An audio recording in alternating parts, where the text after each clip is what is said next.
नमस्कार, दूरदर्शन स्पोर्ट्स में आप सभी का स्वागत है।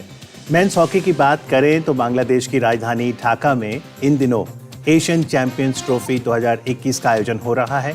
कुल मिलाकर 5 टीमें खेल रही हैं और आज रविवार 19 दिसंबर को भारत राउंड रॉबिन फॉर्मेट में अपना आखिरी मुकाबला खेलेगा जापान के साथ। मैं हूं अमित अरोरा और हॉकी पर चर्चा के लिए मेरे साथ यहां स्टूडियो में है हेमंत रस्तोगी, वरिष्ठ खेल पत्रकार। आपका स्वागत है हेमंत। नमस्कार अमित।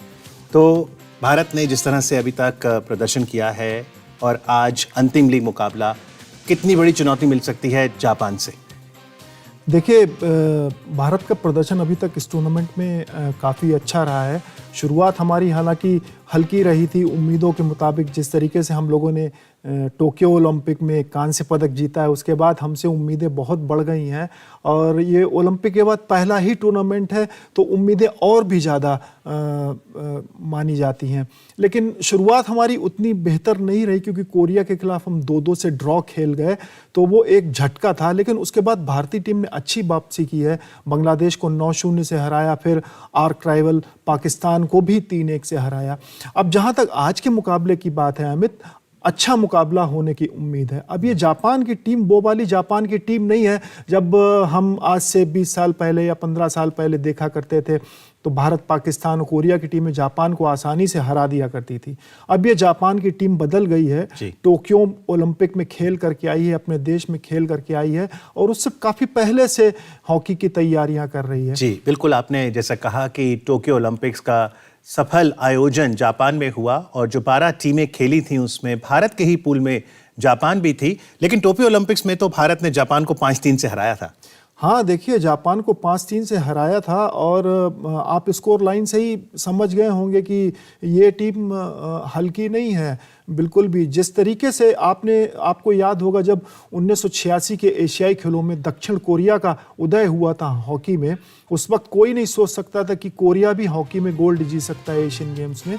कोरिया ने हॉकी में अपने आप को मजबूत किया, उसी तरीके से जापान भी कोरिया की तरीके से ही हॉकी में उभर करके आया है और अब अच्छे रिजल्ट दे रहा है। जी, और अब से कुछ ही देर में मौलाना भाषानी हॉकी स्टेडियम ढाका बांग्लादेश में ये मुकाबला होगा भारत बनाम जापान, जिसका सीधा प्रसारण आप Doordarshan sports free dish channel पर देख सकते हैं। लेकिन जैसा हेमंत ने कहा कि जापान की टीम को कम ना आंकें, मैं चाहूँगा कि आप एशियन गेम्स 2018 की अपनी यादें ज़रूर बताएं, जब जाकार्ता इंडोनेशिया में आप स्वयं थे और जापान ने गोल्ड जीता था। बिल्कुल, देखिए, उस वक्त कोई सोच भी नहीं सकता था कि जापान हॉकी में स्वर्ण पदक भी जीत सकता था और भारत को उस वक्त सबसे ज़्यादा दावेदार माना जा रहा था स्वर्ण पदक जीतने का और प्रतिष्ठा भी भारत की दांव पर लगी हुई थी क्योंकि एशियन गेम्स एक ऐसा टूर्नामेंट है जहां का आप गोल्ड मेडल जीतते हो तो अगले 2 साल बाद होने वाले ओलंपिक के लिए आपको सीधे टिकट मिल जाता है। तो सारी निगाहें भारत पर लगी हुई, लेकिन भारत मलेशिया से सेमीफाइनल में हार गया था। तो मुझे अच्छी तरीके से याद है, भारत मलेशिया से हार गया दुर्भाग्यपूर्ण तरीके से, सभी के कंधे झुक गए थे और मेन स्टेडियम के पीछे, ठीक पीछे एक दूसरी पिच थी, प्रैक्टिस पिच थी, उस पर पाकिस्तान की टीम प्रैक्टिस कर रही थी और दूसरा सेमीफाइनल मैच पाकिस्तान और जापान के साथ होने वाला था। तो जब भारत की टीम हारी तो पीछे दूसरी पिच पर प्रैक्टिस कर रही पाकिस्तान की टीम कि कैंप में ऐसा उत्साह आ गया, उन्होंने ऐसा जश्न मनाया कि मान लो कि वो एशियन गेम्स का स्वर्ण पदक जीतने जा रहे हैं। पाकिस्तान भी हार गया था सेमीफाइनल। वही आपको बताने जा रहा हूं कि मतलब ये खेल किस तरीके से बदलता है। पाकिस्तान को लगा कि अब भारत आ गया, अब तो एशियन गेम्स का स्वर्ण पदक हमारी झोली में आ गया, लेकिन उन्हें जापान से सेमीफाइनल अगला मैच खेलना था और आप देखिए जो पाकिस्तानी टीम वहां पर पीछे जश्न मना रही थी, थोड़ी ही देर बाद सेमीफाइनल दूसरा मुकाबला हुआ और जापान ने पाकिस्तान को हरा दिया और फाइनल में पहुंच गया और यही भारतीय टीम जापान को लीग मैच में 8-1 से हरा करके आई थी। लेकिन उसी जापानी टीम ने पाकिस्तान को हरा करके इतना बड़ा उलटफेर किया और वो फाइनल में पहुंच गए। जी बिल्कुल, और तो 2018 में गोल्ड तो जापान के खाते में गया, मलेशिया सिल्वर और भारत ने ब्रॉन्ज जीता था। लेकिन आइए एक नज़र डालते हैं पूल स्टैंडिंग्स पर कि आखिरकार एशियन चैंपियंस ट्रॉफी में राउंड रॉबिन फॉर्मेट में जो अब तक मुकाबले हुए उसमें क्या स्टैंडिंग्स हैं विभिन्न देशों की। तो भारत ने अब तक 3 मुकाबले खेले हैं, 2 जीते हैं, बांग्लादेश और पाकिस्तान के खिलाफ 1 ड्रॉ रहा था, साउथ कोरिया से तो कुल मिलाकर 7 अंक, भारत पहले ही सेमीफाइनल में प्रवेश कर चुका है। साउथ कोरिया ने अपने चारों लीग मुकाबले खेल लिए हैं, 1 जीत 3 ड्रॉ, कुल 6 अंक। जापान, जिनके साथ आज भारत की भिड़ंत है, उन्होंने 3 मुकाबले खेलकर बांग्लादेश के खिलाफ जीत हासिल की थी, 2 ड्रॉ 5 अंक। और पाकिस्तान ने अब तक कोई जीत, ये हैरत की बात है कि 3 मैचेस में एक भी जीत नहीं पाकिस्तान की। हाँ बिल्कुल नहीं, अगर आप देखें ये कोरिया, जापान, पाकिस्तान को मतलब जिस तरीके से उनको विक्ट्रीज मिलनी चाहिए थी उस तरीके से विक्ट्रीज नहीं मिली है। सिर्फ भारत ही एक ऐसा देश है जिसने 2 जीत हासिल की है।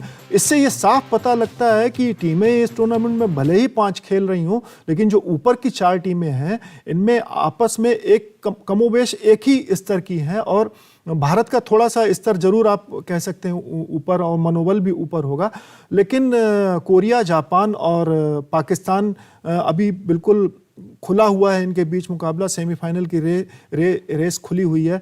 पाकिस्तान और बांग्लादेश का मैच होना है, फिर उसके बाद जापान और भारत का मैच होना है। तो अगर आज भारत जापान को हरा देता है और पाकिस्तान बांग्लादेश को बड़े अंतर से हरा देता है तो पाकिस्तान नंबर 3 पे पहुंच सकता है और जापान नंबर 4 पर आ सकता है। यानी कि अगर हम देखें, पहले पायदान पे तो भारत रहेगा, दूसरे पे दक्षिण कोरिया, तीसरे चौथे पर आज शाम तक पता लग जाएगा कि पाकिस्तान आता है कि बांग्लादेश, और शायद गोल डिफरेंस भी वहां पर महत्वपूर्ण हो सकता है।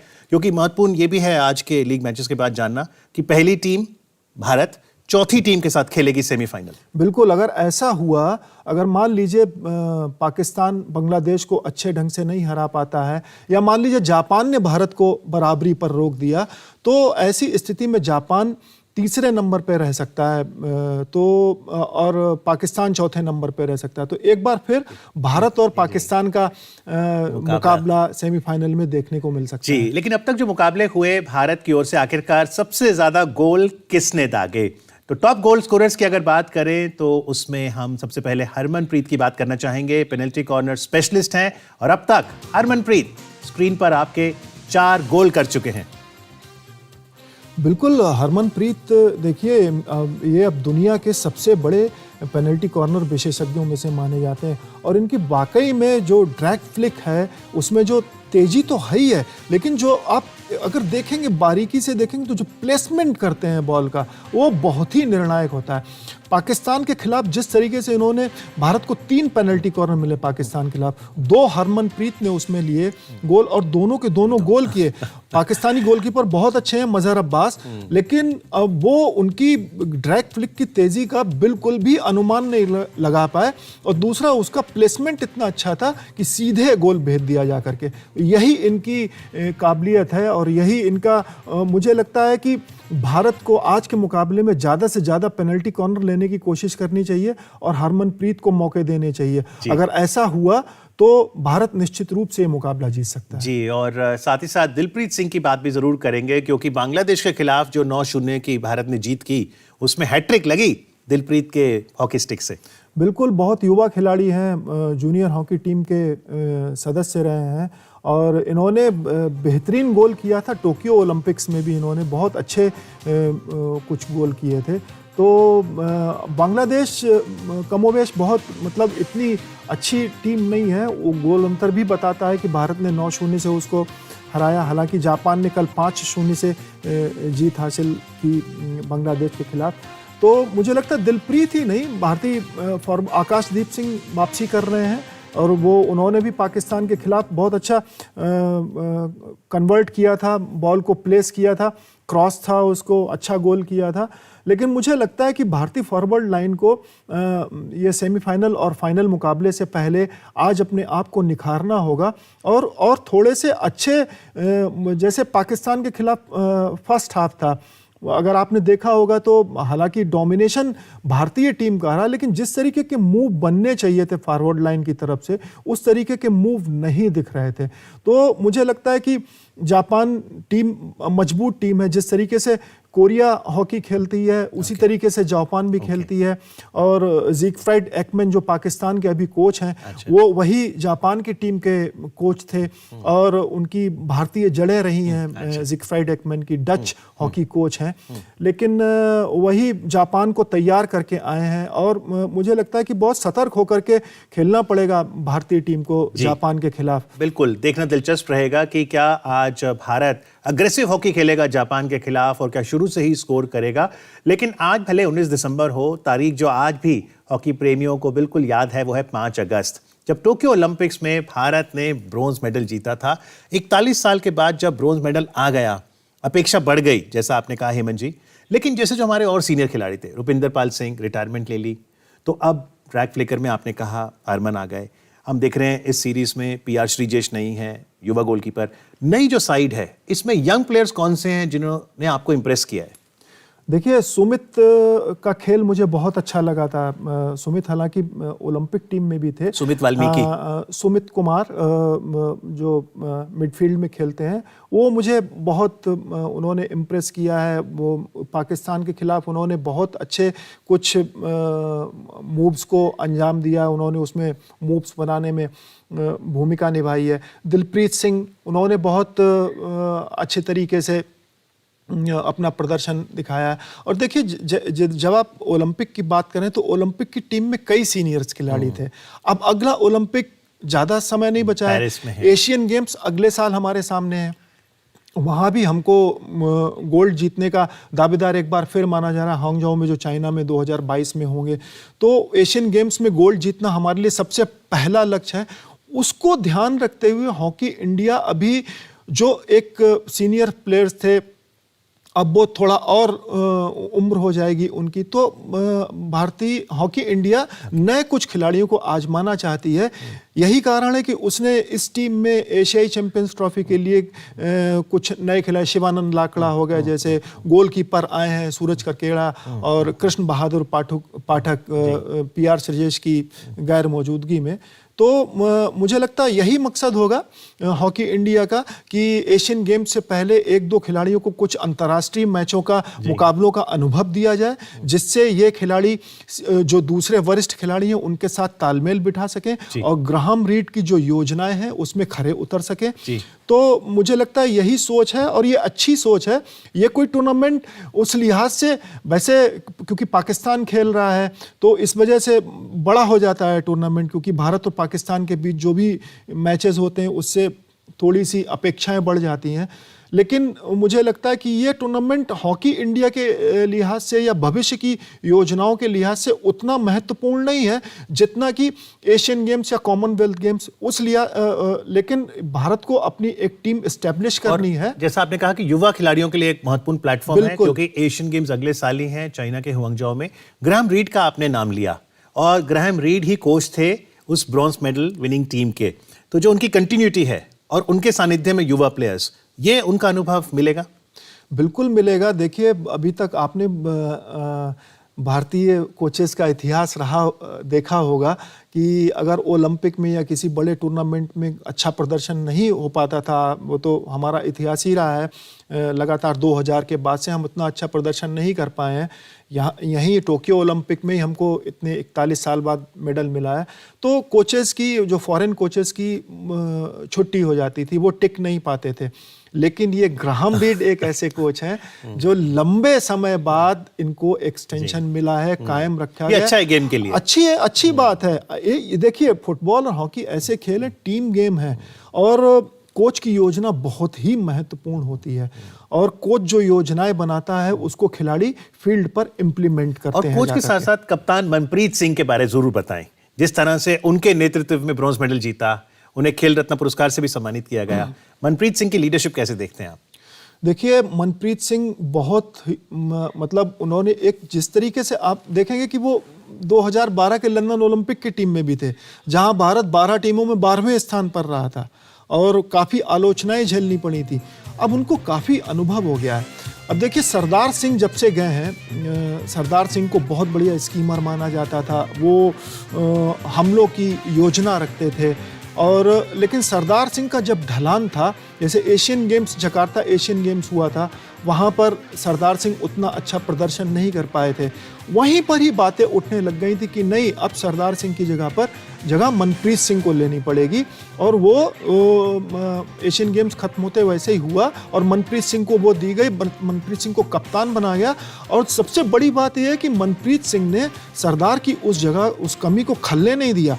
जिस तरीके से हम लोग की योजनाएं सरदार बनाते थे, उसी तरीके से मनप्रीत भी तो स्क्रीन पे हमें मनप्रीत सिंह नजर आ रहे हैं। आपको लगता है कि चाहे एशियाई खेल हो अगले साल या फिर पेरिस 2024, मनप्रीत की ही कप्तानी में भारत खेलेगी? मुझे लगता है कि देखिए, पेरिस ओलंपिक तो अभी काफ़ी दूर है, 3 साल का वक्त है। 3 साल का वक्त बहुत बड़ा होता है और ये हॉकी एक ऐसा खेल है कि मतलब इसमें आपको एंडोरेंस और अपनी फिटनेस में बहुत अपना संभाल करके रखना होता है। ये तो मैं नहीं कह सकता कि पेरिस ओलंपिक तक मनप्रीत कप्तान रहेंगे, लेकिन जिस तरीके से वो अभी ग्राहम रीड की योजनाओं में फिट बैठ रहे हैं और जिस तरीके का वो खेल खेल रहे हैं, मुझे लगता है कि एशियन गेम्स में तो वो जरूर भारतीय हॉकी टीम के कप्तान होंगे। और अपनी फिटनेस बना करके रखी और अपने खेल को इसी स्तर पर बना करके रखा तो कोई बड़ी बात नहीं कि पेरिस ओलंपिक में भी वो भारतीय टीम के कप्तान जी। तो एशियन चैंपियंस ट्रॉफी में 6 टीमें खेलती हैं। इस बार जो छठी टीम थी मलेशिया, वो तो कोविड के कारण नहीं खेल पाई। 5 टीमें भिड़ रही हैं। आइए आपको दिखाते हैं कि अब तक भारत का सफर कैसा रहा। सबसे पहले भारत पाकिस्तान मुकाबले की बात करते हैं, जो कि 17 दिसंबर को खेला गया और ये रही स्कोर लाइन। हाफ टाइम में भारत 2-1 से आगे था और फिर 3-1 से मुकाबला जीता। कैसे देखते हैं आप हरमनप्रीत के 2 गोल, आकाशदीप सिंह द्वारा 1 गोल? देखिए, पहला हाफ जो था भारत और पाकिस्तान के बीच मुकाबले में, उस पहले हाफ में पूरा डोमिनेंस था वो भारतीय टीम का था। डोमिनेंस जरूर था, लेकिन उस तरीके के जिस तरीके से पेनिट्रेटिव हमले बनाने चाहिए थे उस तरीके से हमले नहीं बने। और आपने अगर देखा होगा कि जो पेनल्टी कॉर्नर पहला मिला था भारत को, वो भी कोई भारतीय टीम के बहुत अचूक हमले से नहीं बना था कि अगर भारतीय टीम ने हमला किया हो और उसको सर्किल के अंदर पाकिस्तानी डिफेंडर ने बाधा पहुंचाई, वैसा नहीं था। वो पाकिस्तान के खिलाड़ी ने गलती की थी, बाधा मतलब एक ऐसा फाउल किया था जिससे बचा सकती थी पाकिस्तान की टीम। वो पाकिस्तान की टीम ने किया और पेनल्टी कॉर्नर मिला और पहले ही पेनल्टी कॉर्नर को हरमनप्रीत ने गोल में बदल दिया था। तो लेकिन जब हाफ टाइम के बाद जब 30 मिनट का खेल समाप्त हुआ तो पाकिस्तान अपने रंग में आई, लेकिन तब तक भारत ने स्कोर 2-0 कर दिया था। पहला गोल, दूसरा गोल आकाशदीप सिंह ने किया था, जो उनको लेफ्ट फ्लैंक से क्रॉस मिला था और वो गोल के मुहाने पे खड़े हुए थे, उन्होंने अपनी स्टिक लगा करके सीधे गोल भेज दिया था। लेकिन अगर आपने पाकिस्तान का पहला गोल देखा होगा, वो मुझे उनकी थोड़ा सा पुरानी हॉकी की रंग नजर आया। वैसे ही खेल के लिए जाने जाते हैं। देखिए, हम हमारे प्रतिद्वंदी हैं पाकिस्तान और भारत, तो पाकिस्तान का मैच होता है तो भारतीय जनता और हम सभी लोग यही सोचते हैं कि भारत पाकिस्तान को किसी तरीके से हराए। लेकिन हॉकी के लिए बहुत जरूरी है कि पाकिस्तान का हॉकी में फिर से एक बार उदय हो। वो बहुत मुझे दुख लगता है कि पाकिस्तान जैसी हॉकी खेलते थे, जिस तरीके की कलात्मक हॉकी खेलते थे, पूरी दुनिया में अगर कोई ऑस्ट्रेलिया, जर्मनी या इंग्लैंड या नेदरलैंड जैसी टीमों को टक्कर दे पाता था, वो पाकिस्तान की टीम हुआ करती थी। जी बिल्कुल। जिस तरह से बीते वर्षों में हमने देखा है, ओलंपिक्स में यूरोपीय टीम का दबदबा बड़ा है। टोक्यो ओलंपिक्स में भी बेल्जियम ने गोल्ड जीता था। तो क्या एक बार फिर से एशियाई जो टीमें हैं उनका वर्चस्व दिखेगा? आइए दूसरे मुकाबले का स्कोर लाइन देखते हैं, जहां पर भारत बनाम मेजबान बांग्लादेश था। हाफ टाइम तक 3-0 और बहुत सारे पेनल्टी कॉर्नर के कन्वर्जन मिस भी किए थे भारत ने फर्स्ट हाफ में। सेकेंड हाफ में फिर 9-0। तो एक शानदार जीत, बड़ी जीत। बिल्कुल, ये देखिए 9-0 का अंतर बहुत बड़ा अंतर होता है और यकीन मानिए ये अंतर और भी बड़ा हो सकता था। जिस तरीके से भारतीय टीम खेल रही थी बांग्लादेश के खिलाफ, तो ये अंतर और भी बड़ा हो सकता था। लेकिन ठीक है, ये 9-0 की जीत ने भारत को कम से कम उसमें उसके रंग में लाने में हल्का सा मदद की होगी। उसका आपको असर पाकिस्तान के खिलाफ भी देखने को मिलेगा। तो मुझे लगता है कि बांग्लादेश के खिलाफ बहुत जो 9-0 की जीत थी, बड़ी जीत थी। जी, और जो अंतिम हम आपको स्कोर लाइन दिखा रहे थे, ये भारत का पहला लीग मुकाबला था, जहां पर 14 दिसंबर को जब एशियन चैंपियंस ट्रॉफी शुरू हुई तो भारत का मुकाबला दक्षिण कोरिया के साथ था। वहां पर हाफ टाइम तक तो भारत 2-0 से आगे था और उम्मीद बंदी होगी हॉकी प्रेमिकों की यहाँ पर जीत दर्ज होगी, लेकिन दक्षिण कोरिया ने शानदार वापसी करते हुए ड्रॉ कर दिया। बिल्कुल, हॉकी में अगर आप 2-0 से आगे हैं तो आगे है, तो इसका मतलब ये नहीं कि आप कॉम्प्लेसेंट हो जाएंगे। मुझे लगता है भारतीय टीम वो संतोष में आ गई कि नहीं, चलिए हमारे पास 2-0 की लीड है, वो मेरे ख्याल से आराम से खेलने लगे। लेकिन कोरिया का जिस तरीके का हॉकी का इतिहास है, बहुत तेज हॉकी खेलते हैं और काउंटर अटैक पर उन्हें गोल करने में महारत हासिल है। लेकिन उनकी तेजी का आप जल्दी से पार नहीं पा सकते हैं, क्योंकि जिस तरीके से बिजली की तेजी की तरीके से अटैक करते हैं, उनके फॉरवर्ड पेनिट्रेट करते हैं जाकर के, वही उन्होंने दिखाया और भारत को वो बड़ा भारी पड़ा होगा। लेकिन अच्छा हुआ वो पहले ही मैच में ये परिणाम आ गया कि 2-2 से हम बराबर पे छूट गए। तो भारत को जो एक कॉम्प्लिसेंसी रही होगी ओलंपिक के बाद आने के बाद, थोड़ी सी एक जड़ता रही होगी, शरीर खुले नहीं होंगे, तो वो बाद में शरीर भी खुल गए, दिमाग भी खुल गया और बाद में हॉकी भी चली। और लेकिन दक्षिण कोरिया के साथ जो भारत का मैच था उसमें एक और दिलचस्प बात थी कि भारत के खिलाड़ियों को ग्रीन कार्ड और येलो कार्ड भी मिले। तो क्या ये लाजमी है कि आप खेलेंगे तो ग्रीन कार्ड येलो कार्ड मिलें कि भाई आप 2 मिनट 5 मिनट बेंच पर बैठें, या ये फाउल्स अवॉइड कर सकते हैं हम? देखिए, फाउल तो अवॉइड किए जा सकते हैं, लेकिन अब जिस तरीके की तेज हॉकी होने लग गई है, जिस तरीके का फास्ट गेम होने लग गया है, उस तरीके में आप मतलब अवॉइड तो किया जा सकता है, लेकिन आप बच नहीं सकते हो। आपको बहुत साफ सुथरा खेलने की कोशिश करनी होगी। तो जिस तरीके से काउंटर अटैक होते हैं, जिस तरीके से अटैक होते हैं, उसमें कई बार स्वाभाविक हो जाता है कि अननेसेसरी के टैकल्स हो जाते हैं, अननेसेसरी के तरीके से रोक दिए जाते हैं खिलाड़ी। तो उसमें कई बार अंपायर कड़े डिसीजन लेते हैं, और ये सही भी है कि 2 मिनट का आपको सस्पेंशन मिलता है हरे कार्ड दिखाने पर, लेकिन आपको पीले कार्ड से बचना चाहिए, क्योंकि वहां पर 5 मिनट तो गए। अगर अंपायर ने चाहा कि आपकी अवधि बढ़ानी है सस्पेंशन, तो वो बढ़ा भी सकते हैं। 5 मिनट कम से कम है, 5 मिनट कम से कम है पीले कार्ड के लिए। पर जैसे क्रिकेट में हम देखते हैं अब आप DRS होता है, और हमने देखा एशियन चैंपियंस ट्रॉफी में भी टेक्नोलॉजी का इस्तेमाल हो रहा है, रेफरल लिए जाते हैं। तो आप कैसे देखते हैं वीडियो रेफरल? और फिर क्या इसमें अगर भारत की टीम की बात करें तो मनप्रीत सिंह जाने जाते हैं कि अच्छे रेफरल लेते हैं। अच्छे रेफरल देते हैं, बिल्कुल, बहुत अच्छा। ये तो देखिए, किसी भी खेल में जितना ज़्यादा तकनीक का उपयोग होगा अंपायरिंग के क्षेत्र में, वो उतना बढ़िया रहेगा।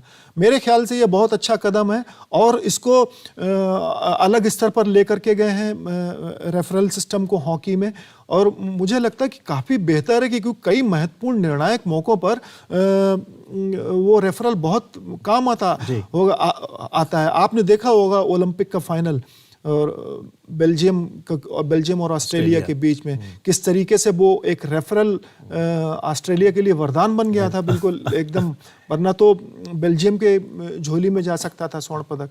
तो वो ये बहुत मतलब महत्वपूर्ण चीज है, मुझे लगता है इसमें और अच्छा काम हो रहा है। और हमने मेंस हॉकी की तो बात काफ़ी की, मैं चाहूँगा वुमेन्स हॉकी की बात भी करें, क्योंकि women's hockey Asian champions trophy भी इसी महीने उसका आयोजन हुआ दक्षिण कोरिया में, और वहाँ पर भारतीय टीम तो अपने पूरे मुकाबले खेल नहीं पाई कोविड के चलते, लेकिन हमने देखा कि वहाँ पर जापान नंबर 1 पोजीशन पे रहा, गोल्ड उसके खाते में गया। तो जापान ने जो महिला हॉकी में किया है, उससे मनोबल यहाँ मेंस हॉकी में भी बढ़ जाएगा। बिल्कुल, देखिए, जापान की हॉकी टीम, पुरुष हॉकी टीम, उसका मनोबल बहुत ऑलरेडी बढ़ा हुआ है। उनका प्रदर्शन यहाँ पे काफ़ी अच्छा प्रदर्शन रहा है। अभी तक वो एक भी मैच हारे नहीं है, अगर आपने स्कोर लाइन देखी होगी, और वो अच्छी हॉकी खेल रहे हैं। ओलंपिक में उन्होंने ऑस्ट्रेलिया को अपने पहले ही मैच में एकदम से चौंका ही दिया था, लेकिन वो फिर एशियन गेम्स का फाइनल कौन भूल सकता है, जब मलेशिया और जापान के बीच फाइनल मैच हो रहा था और मलेशिया की टीम 4 गोल की बढ़त ले चुकी थी। उसके बाद लगातार जापान ने अटैक करके वो किस तरीके से बराबरी की, और इतना रोमांचक मैच था वो, कोई 6-6 की बराबरी पर छूटा, और बाद में पेनल्टी शूट आउट हुआ जिसमें जापान की टीम जीत गई, और उसने ओलंपिक के लिए, वो तो वैसे ही होस्ट थे, खेलना ही था, लेकिन उन्होंने एशियन गेम्स का गोल्ड जीत लिया। तो जो टीम एशियन गेम्स का गोल्ड मेडल हासिल करके आई हो, और वैसे ही खेलते हैं जिस तरीके से ऑस्ट्रेलियाई और एशियाई हॉकी का मिक्स है, यूरोपियन हॉकी का मिक्स खेलते हैं, बिल्कुल, वो भी बहुत तेज़ी से अटैक करते हैं। तो वो उनका मनोबल बढ़ा हुआ है। और जापान की महिला हॉकी टीम की जिस तरीके की आपने बात की, जापान की महिला हॉकी टीम का इतिहास पुरुषों से कहीं ज़्यादा बेहतर है। वो लोग महिला हॉकी में बहुत स्ट्रांग थे और अभी वो थोड़े समय पहले से उन्होंने खुद रिवाइवल किया है। जिस तरीके से भारत ने रिवाइवल किया है महिला हॉकी में, जापान ने भी रिवाइवल किया, क्योंकि कोरिया और चाइना ऐसी दो टीमें थी जिनका वर्चस्व हो गया था महिला हॉकी में। जी, तो आइए एक बार पॉइंट्स टेबल पर फिर से नजर डालते हैं कि आखिरकार आज जब राउंड रॉबिन के लीग मुकाबले संपन्न हो जाएंगे, 2 मुकाबले हैं आज, भारत बनाम जापान और फिर पाकिस्तान बनाम बांग्लादेश। आप देख सकते हैं कि अब तक 3 मुकाबले खेलकर जिसमें 2 जीत 1 ड्रॉ, 7 अंकों के साथ भारत पहले पायदान पर है, दक्षिण कोरिया दूसरे पायदान पर, जापान तीसरे और पाकिस्तान चौथे। मेजबान बांग्लादेश 5वें स्थान पर है। बांग्लादेश ने जिस तरह से मेजबानी की है, आप बांग्लादेश की हॉकी को कैसे देखते हैं? और फिर ये चारों टीमें भी जिस तरह से यूरोपीय देश आगे बढ़े हैं पिछले दशक 2 दशक में, कहाँ एशिया हॉकी में? बांग्लादेश भी और एशियाई देश भी। देखिए, एशियाई देशों की जहाँ तक बात की आपने, भारत का जो ओलंपिक मेडल है वो बहुत बड़ा बून है। एशिया सिर्फ भारतीय हॉकी के लिए नहीं बल्कि एशियाई हॉकी के लिए बहुत बड़ा। लेकिन मैं मानता हूँ कि पाकिस्तान हो गया और जैसे कोरिया हो गया, इन देशों को का जिस तरीके का खेल था, अभी इन दोनों देशों का उस तरीके का अपना खेल नहीं रह गया है और अंतर्राष्ट्रीय हॉकी में ये दोनों देश उतना अच्छा नहीं कर पा रहे हैं। तो मुझे कहीं ना कहीं ये लगता है कि एशियाई हॉकी के लिए बहुत बेहतर होगा कि पाकिस्तान का भी उदय हो हॉकी में, वो वापस अपने पुराने रंग में लौटे। और कोरिया भी जिस तरीके की खतरनाक हॉकी खेलता था, जिस तरीके की तेजी से सारे अपोनेंट्स को चौंका देता था, तो मुझे लगता है कि कोरिया को भी एक बार फिर से रिवाइवल करना चाहिए। 6 टीमों में हमने देखा चाइना नहीं है, तो चाइना हॉकी किस तरह से चल रही है?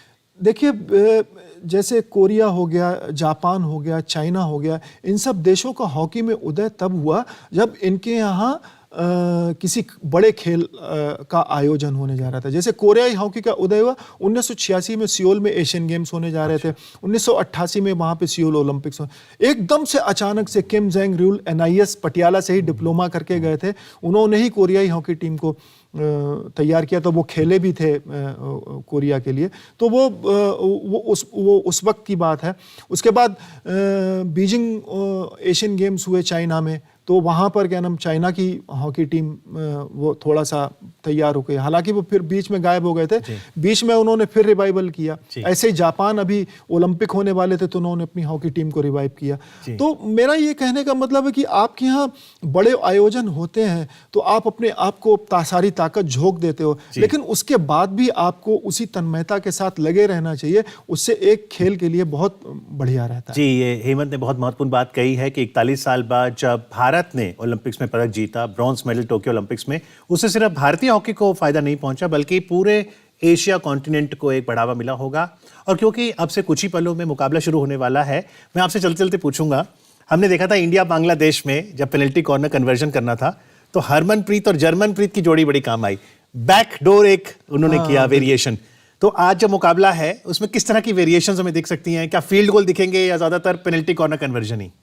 नहीं, देखिए, ये तो वेरिएशंस होते हैं। और जो आपने कलात्मकता की बात कही, वो ये जो केंटो टैनेका है, जो जापान के कप्तान, कल उन्होंने बांग्लादेश के खिलाफ एक बहुत ही पहला जो गोल हुआ था, वो आप मतलब कल्पना नहीं कर सकते। उसकी सीधी बॉल आई और उसको उन्होंने उनका गोल की पीठ उनकी गोल की तरफ थी और उन्होंने स्टिक को अपना मोड़ा और बॉल गोल में चली गई। तो ये सब कलात्मकता दिखती रहती, नए नए तरीके के चीजें आ रही हैं, नए नए तरीके के खेल में प्रयोग हो रहे हैं। ये अच्छा है, दर्शकों के लिए भी अच्छा है, हॉकी के लिए भी अच्छा है। उम्मीद करते हैं कि अब से कुछ ही पलों में दूरदर्शन स्पोर्ट्स फ्री डिश पे आप जब ये मुकाबला देखेंगे भारत बनाम जापान, तो कलात्मक हॉकी आपको देखने को मिलेगी। भारतीय हॉकी टीम को शुभकामनाएं और इस उम्मीद के साथ कि हॉकी प्रेमी लगातार हॉकी का आनंद लेंगे और जो ब्रॉन्ज मेडल आया है और जो मोमेंटम बना है उसको हम आगे बढ़ाएंगे। आज कार्यक्रम में आके चर्चा करने के लिए आपका बहुत बहुत आभार हेमंत। धन्यवाद।